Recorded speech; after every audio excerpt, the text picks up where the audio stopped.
Ya, assalamualaikum warahmatullahi wabarakatuh. Masuk nih di pertemuan keempat. Ya, teman-teman, untuk informasi untuk perilaku organisasi akan diampu oleh saya dan Pak Irawan.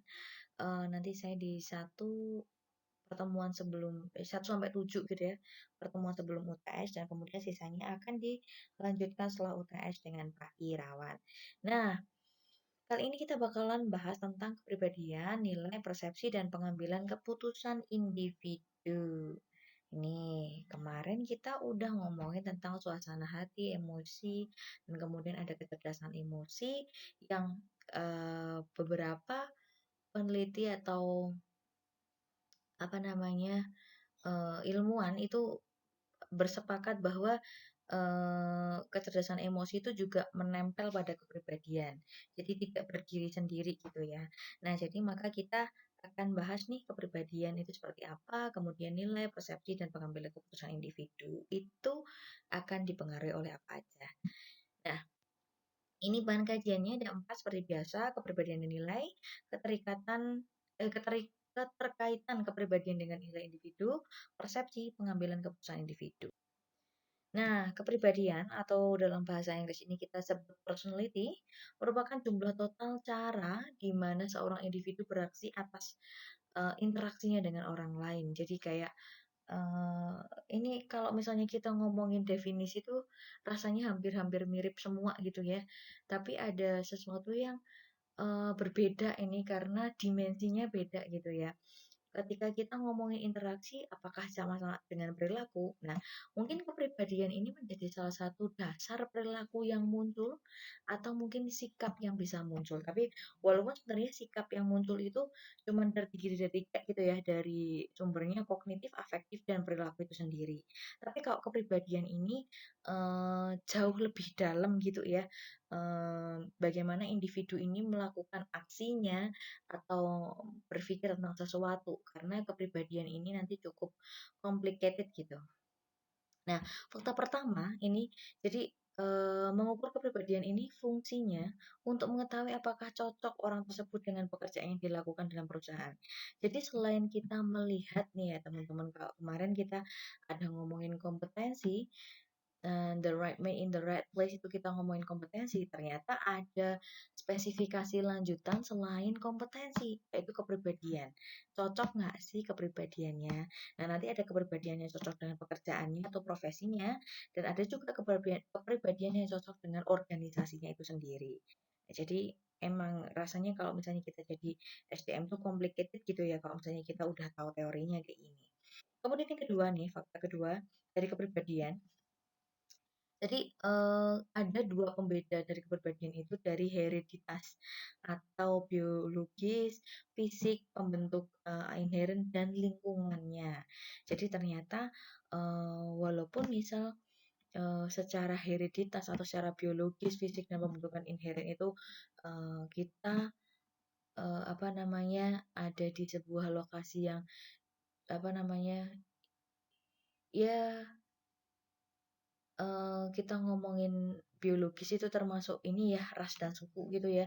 Atau kita ngomongin orang Jawa yang lahir di Sumatera gitu. Nah, mungkin lingkungan yang membentuk di sana, ketika orang Jawa itu suka tanya gitu, kalau ngomong itu kan harus harus segala macam ya. Ternyata dia selama hidupnya dia tinggal di Medan gitu, ya akan cara ngomongnya kan mirip dengan orang-orang di lingkungan sekitarnya. Nah, ini juga menjadi pembentuk kepribadian gitulah ya.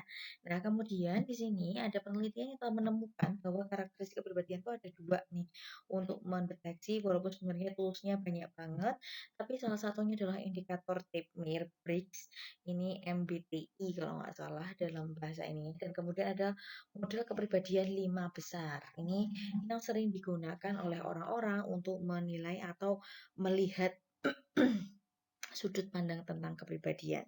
Nah, kemudian yang ketiga, ini ada 3 sifat negatif nih ya, menjadi kebalikan dari model kepribadian 5 dasar, yaitu drag, chart, triad.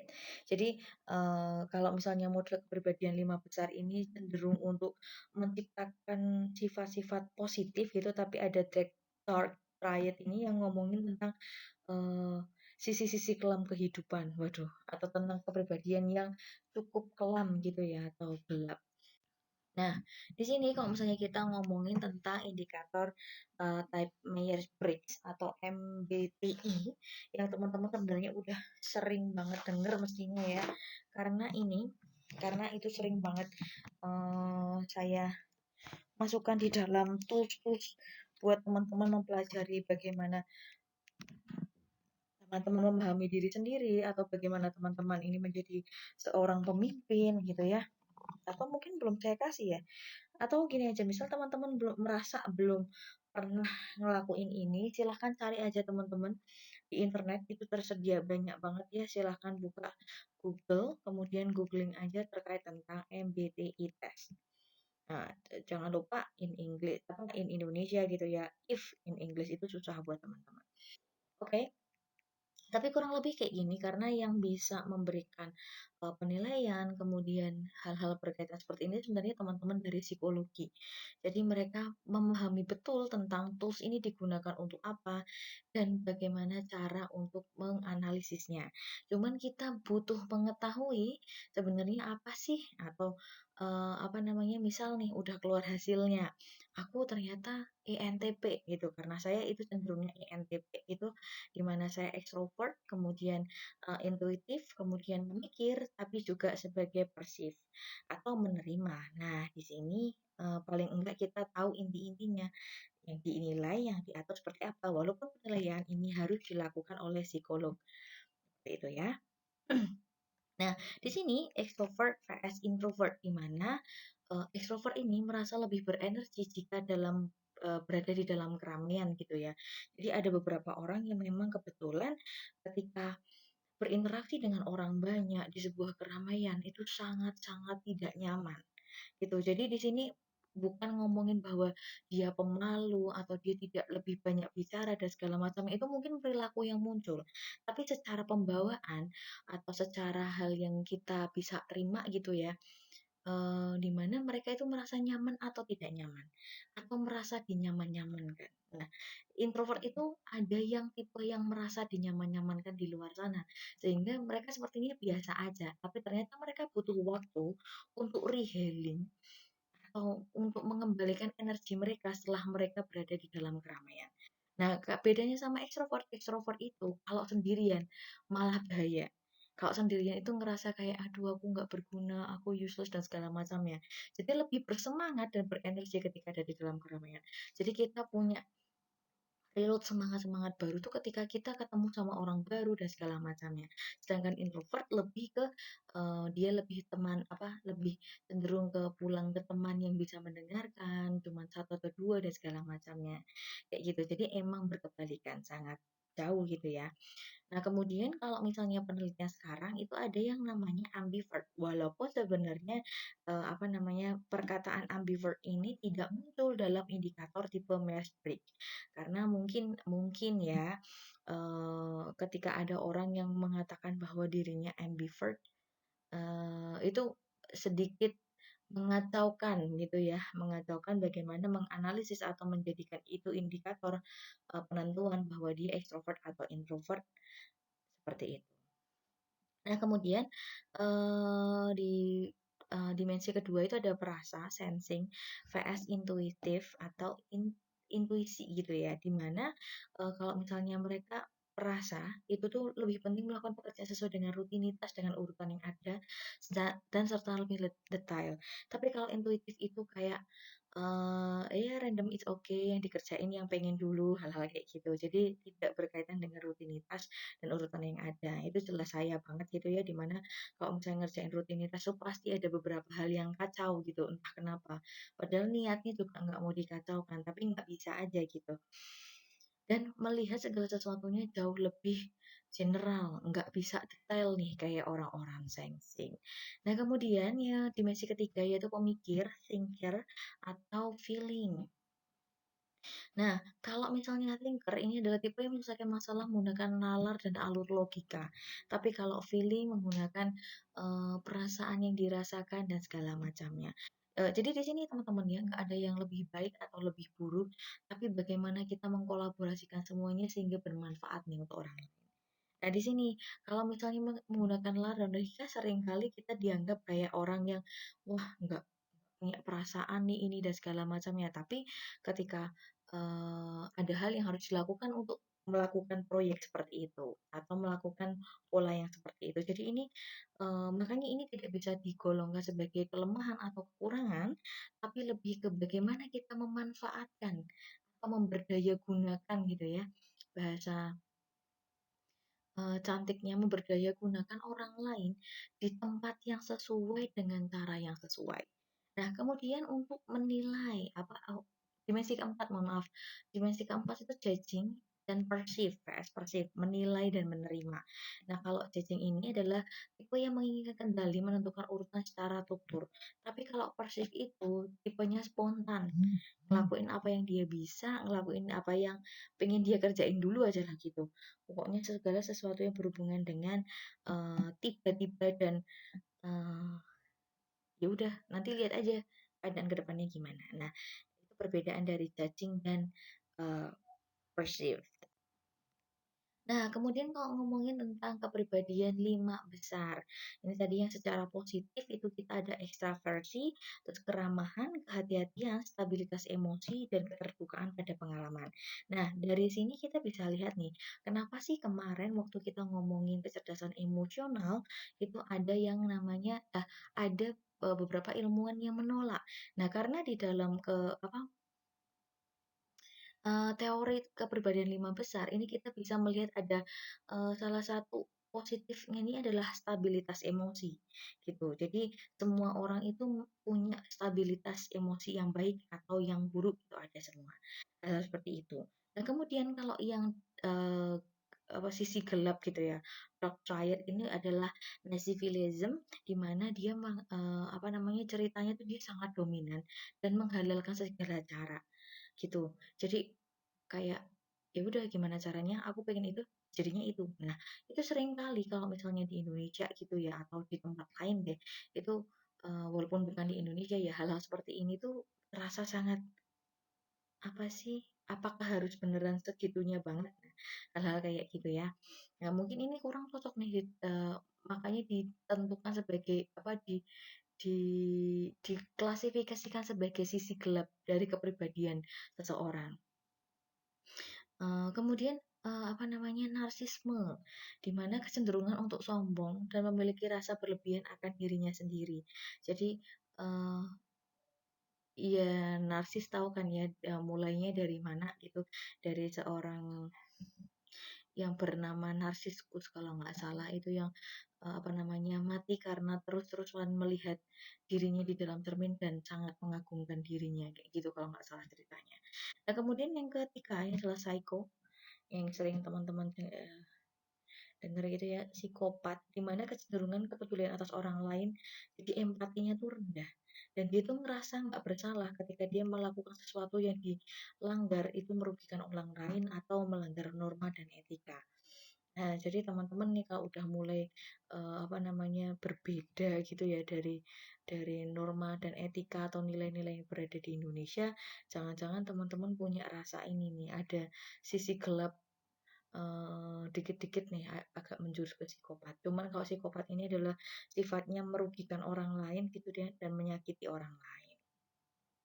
Oke. Nah, ini ngomongin tentang sifat kepribadian relevan dengan PO, di mana perilaku organisasi ini harus punya evaluasi inti diri, pengawasan diri dan kepribadian proaktif. Itulah yang harus dimiliki oleh kita untuk mempelajari nih, bukan mempelajari ya, untuk berada di dalam organisasi dan berperilaku dengan baik. Nah, di sini kita ngelihat nih ada beberapa teori kepribadian dan situasi. Yang pertama, teori kekuatan situasi, di mana teori mengindikasikan bahwa cara kepribadian bertranslasi di dalam perilaku bergantung pada situasi. Nah, di sini tergantung nih nanti dilihat dari kejelasan, konsistensi, batasan-batasan yang ada, dan konsekuensi yang kita terima. Kemudian, kalau teori aktivasi sifat, ini sebuah teori yang memprediksi bahwa beberapa situasi atau peristiwa atau intervensi ini mengaktifkan sebuah sifat yang lebih dari orang lainnya. Jadi, kita ngelihat Nah, di sini ada yang namanya teori aktivasi sifat di mana dia memperlihatkan bahwa jadi kita pakainya ini ya, pekerjaan dengan sifat 5 besar tertentu. Jadi kalau misalnya dia ada di kebutuhan orientasi detail, maka dia memunculkan apa namanya, sifat 5 besar yang pertama adalah kehati-hatian. Di mana di sini mulai dari yang skor tertinggi itu adalah pekerjaan pemandu lalu lintas, akuntan, ini dengan orang yang penuh dengan kehatian yang apa sangat besar gitu ya. Nah, ternyata pekerjaan dengan skor terendah untuk memiliki kehati-hatian itu adalah model, pekerja hutan, dan ahli pijat. Jadi kalau yang paling tinggi ini adalah yang apa namanya profesinya di sini, tapi kalau yang paling rendah ini ada di pekerja hutan, ahli pijat, dan model. Nah, dibutuhkan keahlian sosial di mana pekerjaan skor ini mewakili sifat ekstraversi dan keramahan. Di mana ini kan kayak keramahan itu kan harus apa namanya bisa diterima orang dengan baik, bagaimana kita memperlakukan orang baik seperti itu ya. Nah, itu dimiliki sangat-sangat harus dimiliki oleh ulama, terapis, petugas hotel. Nah, tapi untuk beberapa hal-hal yang berkaitan dengan hmm, skor yang paling rendah dengan keadaan ekstraversi dan keramahan itu adalah operator pompa.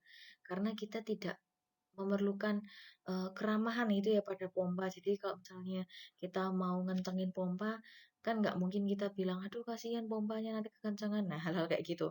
Tapi kalau misalnya kita ngomongin keramahan, saat kita menjadi ulama, kita menyampaikan dengan baik, menyampaikan dengan hati yang tenang, lembut, maka kan didengarkan dengan yang baik juga. Hal seperti itu gitu ya teman-teman. Kemudian pekerjaan yang kompetitif.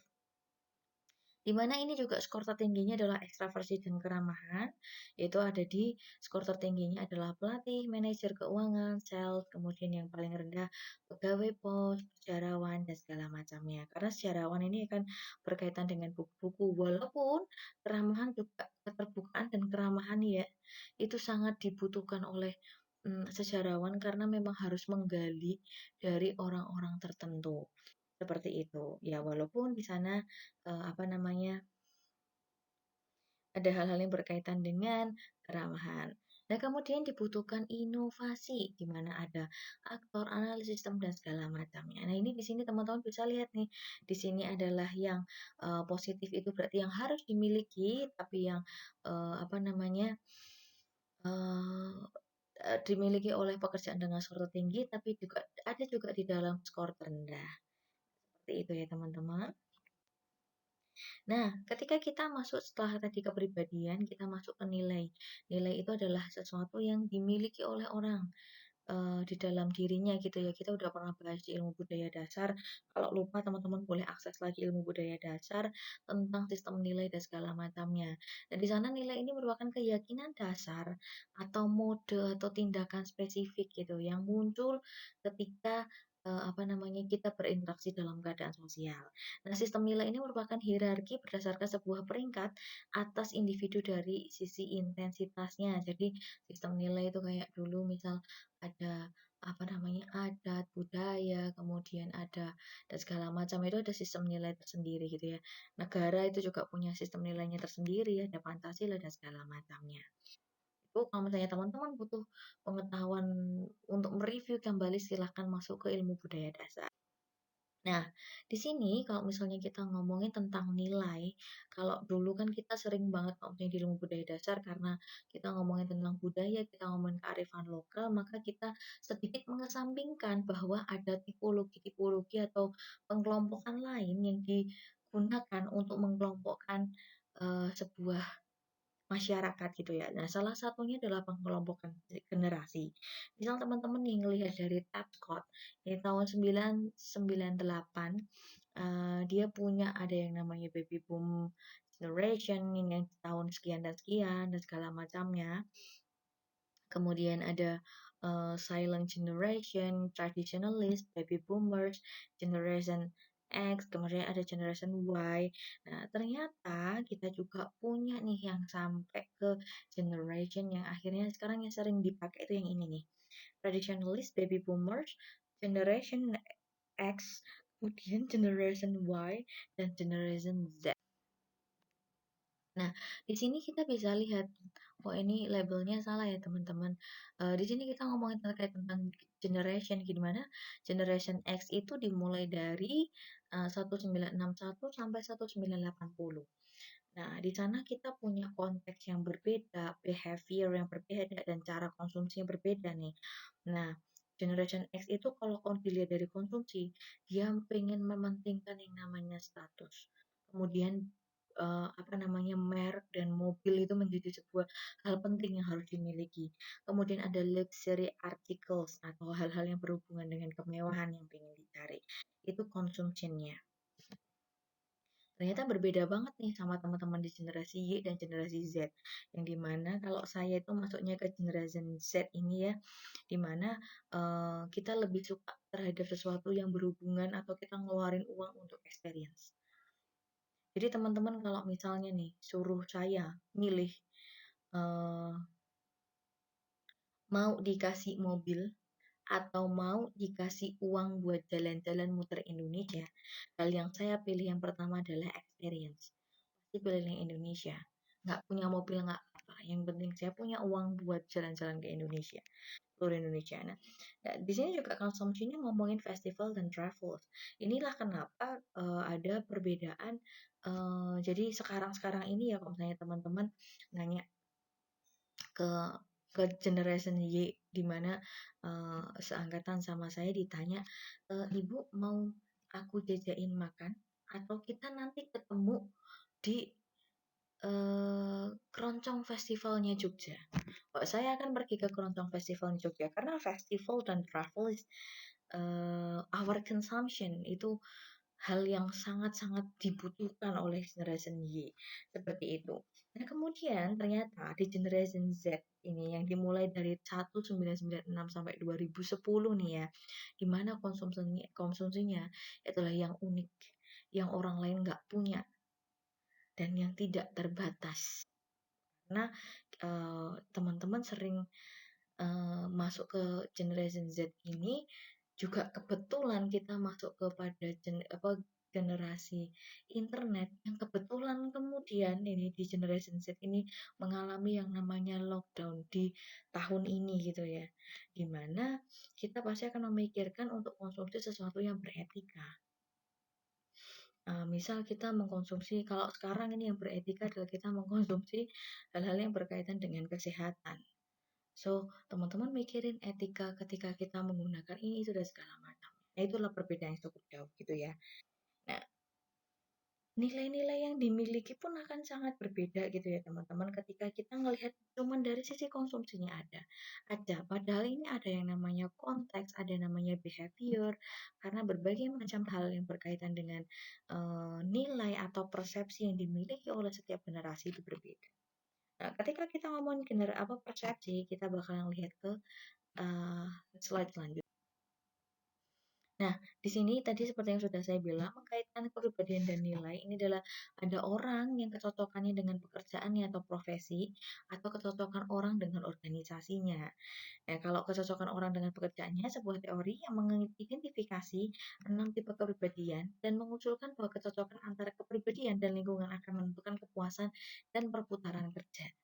Jadi kalau misalnya udah cocok, suka sama pekerjaannya, lingkungannya pas, kepribadiannya pas, udah puas aja dan udah berputar dengan baik. Nah, tapi ketika kita dibebankan juga kecocokan orang dengan organisasi. Ketika organisasi ini tidak sesuai dengan nilai yang mereka punya, kita akan meninggalkan organisasi yang tidak cocok dengan kepribadian.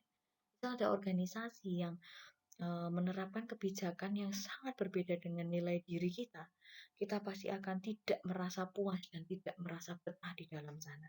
Ini juga bisa menjadi pertimbangan manajer ya untuk melihat bahwa apakah personality ini cocok dengan profesinya. Misal ada orang pendiam, ada orang ya pendiam gitu ya yang tidak biasa berinteraksi orang lain, di tempat ini di pemasaran, yang mau jual berapa gitu, mau gimana mau cara apa namanya melakukan dengan pelanggan, melakukan konektivitas dengan pelanggan, karena mereka jauh lebih pendiam, kemudian pemalu. Nah, hal-hal seperti itu yang mungkin tidak cocok dengan pekerjaan tersebut. Nah, kemudian kalau misalnya kecocokan orang dalam organisasi tadi sudah contohnya adalah berkaitan dengan misal kebijakan yang dikeluarkan oleh organisasi tidak sesuai dengan organisasi atau dengan diri kita untuk menuju apa namanya visi misinya bersama. Nah, di sini yang sering juga saya lebih sering sebutkan gitu ya, cultural dimension punyanya Hofstede. Nah, ini digunakan untuk mengakses budaya secara internasional. Jadi teman-teman seharusnya nih ya paham betul bahwa eh, ketika kita nanti akan keluar sana gitu, apalagi nanti nih ya globalisasi semakin merajalela gitu ya. Jadi semakin banyak mungkin nanti TKA dengan profesi tertentu masuk ke Indonesia. Nah, teman-teman juga harus memahami bahwa Hofstede ini bukan cuma pembelajaran, tapi juga harus diimplementasikan. Atau ayo kita coba tinggikan apa ya? Imajinasi kita bahwa wah, aku cita-citanya pengen kerja di sebuah perusahaan internasional.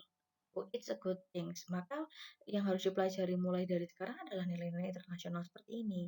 Nah, yang sebenarnya sudah pernah saya sebutkan berkali-kali di dalam apa namanya ilmu budaya dasar kalau nggak salah ya.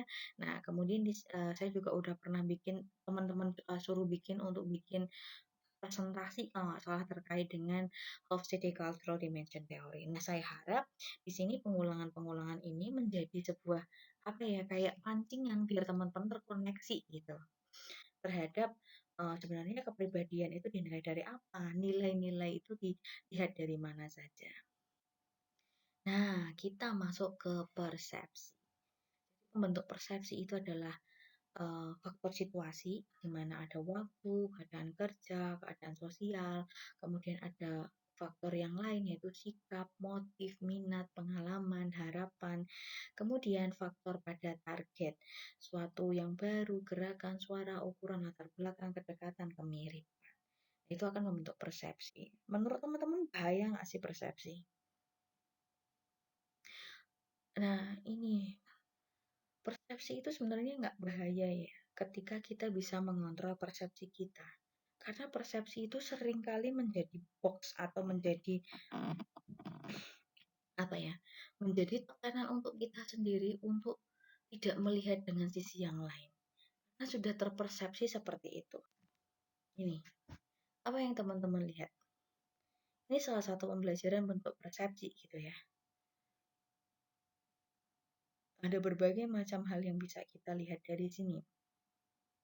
Persepsi pertama ini adalah sebuah raut muka, ya, dengan ada hidung di sini, kemudian ini mata, ya kan, di sini mulutnya, dan ini adalah rambutnya. Tapi ketika kita punya persepsi, di sini adalah pondokan yang akan digambar oleh si anak di dalam kanvas. Kemudian ini anak yang sedang membawa apa namanya bagi jenenge kuas kayak gitu. Ini ada kotak di atas batu. Hal seperti ini nggak ada yang salah kan? Kita mau lihat ini sebagai muka juga nggak salah. Kita ngelihat ini sebagai uh, gambar persatuan yang apa namanya gambar-gambar satu-satu gambar yang akan digambar lagi gitu di antara cabang pohon ini itu oke. Karena itu persepsi. Jadi tidak ada satupun persepsi yang di dalam dunia ini benar, tergantung kita mau melihatnya dari sudut yang mana. Nah, itulah kenapa persepsi itu dibentuk oleh tadi itu ya 3 faktor itu. Karena tidak semua persepsi yang dimiliki oleh orang-orang itu sama. Nah, maka manajer juga harus tahu bahwa persepsi itu bisa muncul dengan berbagai macam area dan sudut pandang yang tidak terbatas. Ini. Teman-teman yang lihat pertama apa? Gambar yang lain apa? Nah, jadi di sini kita bisa lihat ada orang pakai apa ini? Baju pakai topi, baret gitu ya. Ini mukanya sedih. Tapi ternyata kita juga bisa lihat ini adalah orang yang sedang jungkir balik. Ya, ini jubah yang menutup ke depan, kemudian ini katoknya melorot gitu ya. Nah, ini adalah mukanya, ini adalah lipatan jeansnya. Nah, ini adalah tipak tangannya gitu ya. Ya, berbagai macam hal. Dan itu tidak bisa disalahkan gitu ya terkait persepsi, karena berbagai macam persepsi bisa muncul dengan cara bagaimanapun dengan 3 faktor yang tadi sudah disebut. Ini terakhir, apa yang teman-teman lihat? Persepsi, ada yang mempersepsikan bahwa ini adalah jajaran jajaran kapal sampai ke belakang sana, tapi ada juga yang ini ngomongin, oh itu tembok itu dengan berbagai macam pilar. It's okay. Itu adalah persepsi. Maka bagaimana kita melihat orang dengan berbagai atau aneka persepsi lain yang dimiliki, karena tidak selalu semuanya sama. Nah, dalam ngomongin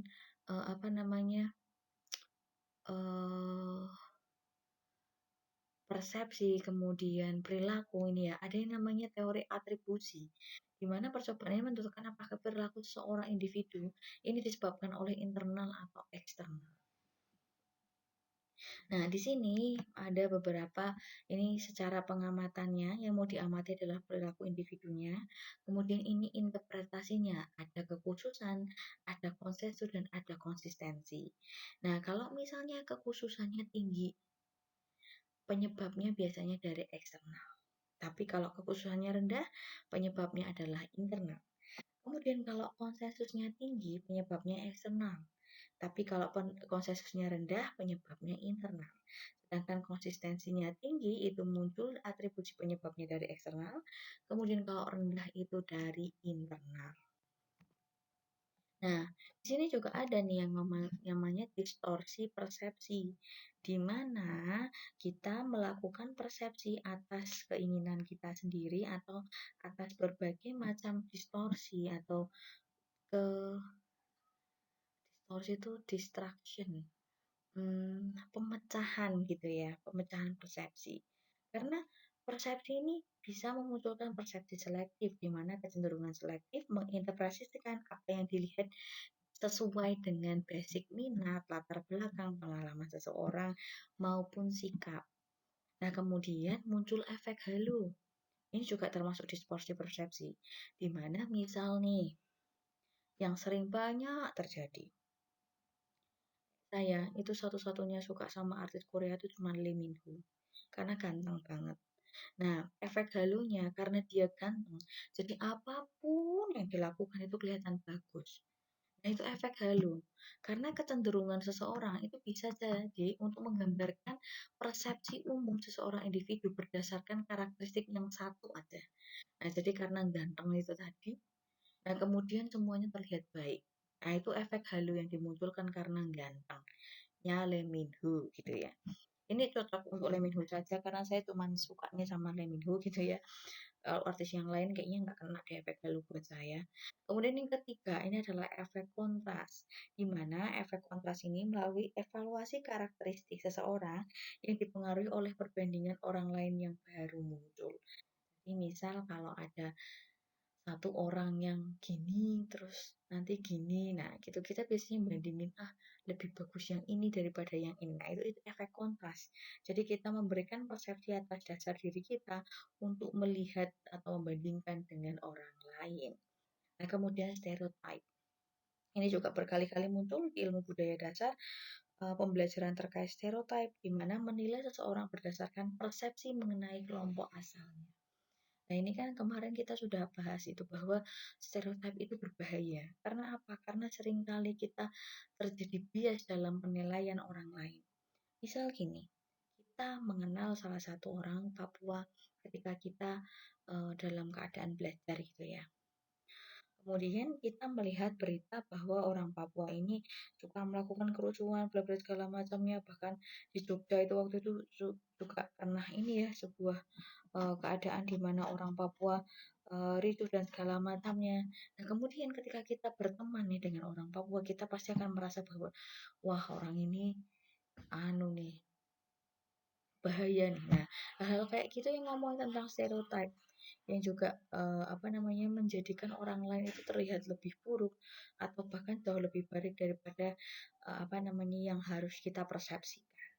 Nah, itu persepsi yang harus sebenarnya dihilangkan atau distorsi persepsi atau distraction dalam doing perception atau memberikan gambaran ke orang lain.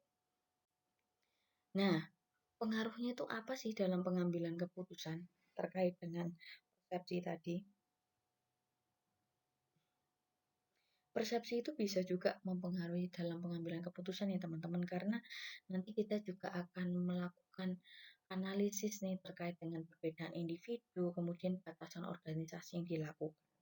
Nah, kepribadian itu juga beda nih ya, bagaimana kita apa namanya bertindak kepada orang dengan kepribadian yang demikian, kemudian bertindak kepada seseorang dengan demikian. Nah, kita punya apa namanya pengambilan keputusan di antara itu. Kemudian jenis kelamin bagaimana kita memperlakukan wanita dan pria itu kan jauh berbeda gitu ya. Kemudian kemampuan mental, karena tidak semua orang nih cocok untuk dibentak gitu. Jadi saya pernah punya pengalaman nih ya, saya waktu itu sedang lagi seneng-senengnya namanya pecinta alam gitu. Kemudian ada yang namanya apa sih? Saya lupa. Pelantikan. Dimana pelantikan itu kemampuan mental diasah. Kemampuan mental itu kayak kita dihadapkan dengan tekanan, kita dihadapkan dengan hal-hal yang berkaitan dengan uh, mau menyelamatkan orang lain atau menyelamatkan diri sendiri, kemudian ada bentakan-bentakan dan segala macamnya. Nah, ada beberapa orang yang tidak kuat untuk menghadapi atau kemampuan mentalnya untuk berada di dalam situasi tersebut. Nah, ini bisa jadi pengaruh dalam pengambilan keputusan nantinya. Kemudian perbedaan budaya. Tadi kita udah tahu kalau misalnya nilai di setiap negara aja berbeda. Di setiap kita juga udah tahu di ilmu budaya dasar bahwa di setiap wilayah pun punya perbedaan budaya yang cukup signifikan walaupun mungkin sama-sama di Jawa. Nah, di sini juga mempengaruhi dalam pengambilan keputusan. Nah, ada juga pengambilan keputusan ini dibatasi oleh batasan organisasi, kayak misalnya tentang evaluasi kinerja, sistem imbalan, peraturan baku, batasan akibat sistem, dan contoh histori. Nah, terakhir nih, slide terakhir kita ngomongin tentang sebenarnya kreativitas tuh sama nggak sih sama inovasi? Ternyata enggak. Kreativitas itu ya kreatif aja gitu.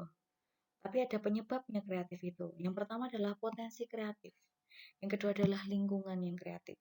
Jadi kalau misalnya teman-teman kreatif, tapi teman-teman yang lainnya atau teman-teman di lingkungannya itu tidak kreatif, sering kali kreativitas teman-teman ini diketawain sama orang lain. Itu. Nah, kemudian dari sana itu kan ada penyebabnya ya, penyebab munculnya kreatif karena potensi jadi kita kita punya potensi menjadi orang kreatif, kemudian lingkungan itu mendukung bahwa teman-teman menjadi kreatif, kemudian muncullah ini perilaku atau kalau dalam bahasa Inggris ini IWB, Innovation Work Behavior. Ini menjadi sesuatu yang ini ya saya pelajari di tesis saya, di mana yang pertama yang dilakukan adalah identifikasi masalah, kemudian pengumpulan informasi, ketiga pemunculan ide-ide, dan yang keempat adalah evaluasi ide. Walaupun belum dilakukan ya, tapi harus ada evaluasi ide. Kenapa?